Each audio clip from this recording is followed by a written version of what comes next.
The #1 branders in the universe is the United States. They made United States seem like it's the best place in the world to be. It's the land of the free, home of the brave. I go there to find and chase my dreams. We have to be able to tell our own stories. Directors, filmmakers, entertainers, it's going to be clearly, and the press, it's going to be your job to redefine how people think about Africa.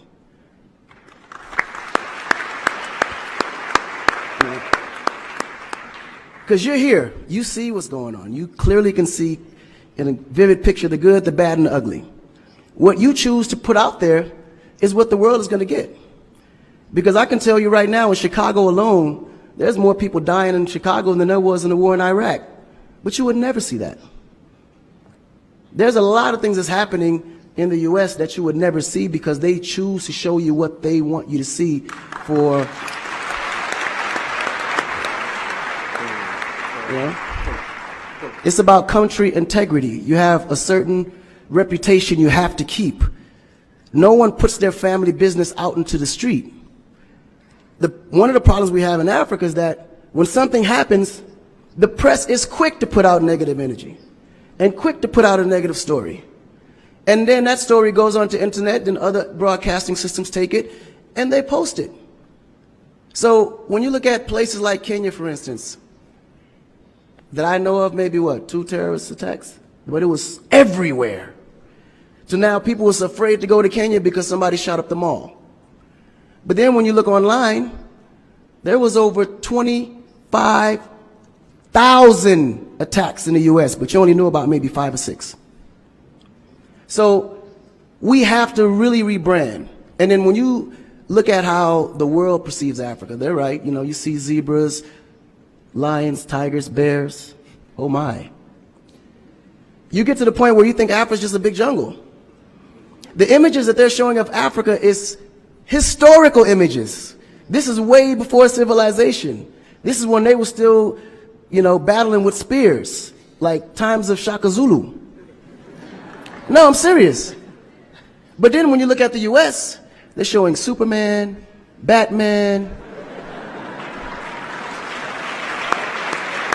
you know? Where is our Superman? Where is our, like, Shaka Zulu should be a superhero today. Really. So we have to tell our own stories. I mean, even Jesus is white. And you believe it. But it's okay because how you were framed, if you taught something from the day you were born, and your mother taught you that, your father taught you that, it's real. You never look at your mom and your dad as liars.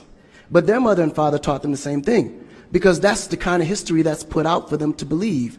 Our history books in the U.S. is all white American history, culture that's been borrowed from other nations. But Africa have to teach the same history of our ancestors, the great things that they have accomplished. You know?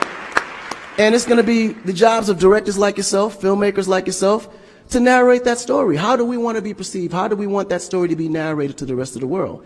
This younger generation, we kind of figured it out. Because now, when you look at hip-hop in America, every rapper is rich.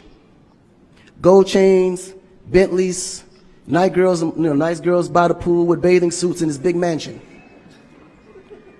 And then, when the video's over, they get on their phone and call an Uber. They don't even come in the Bentley that you just saw in the TV.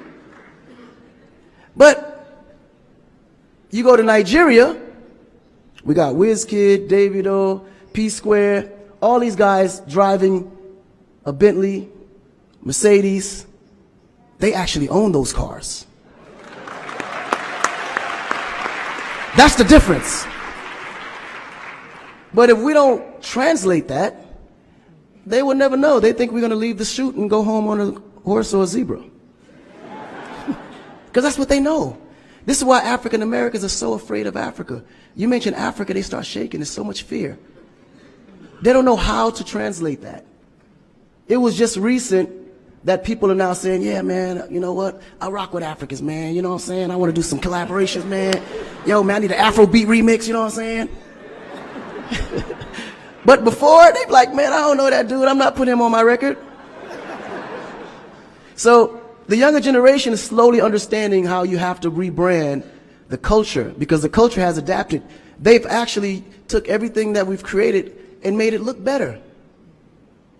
They made a superstar look like a superstar. When I look on TV and I see our biggest entertainers, they don't look like stars. That's why you can't really respect the entertainer. If a politician saw a singer, he'd just be like, oh, he's just a local singer. But if he go to that local singer's performance, he may sell out the stadium because he has a huge influence, but the image is not there.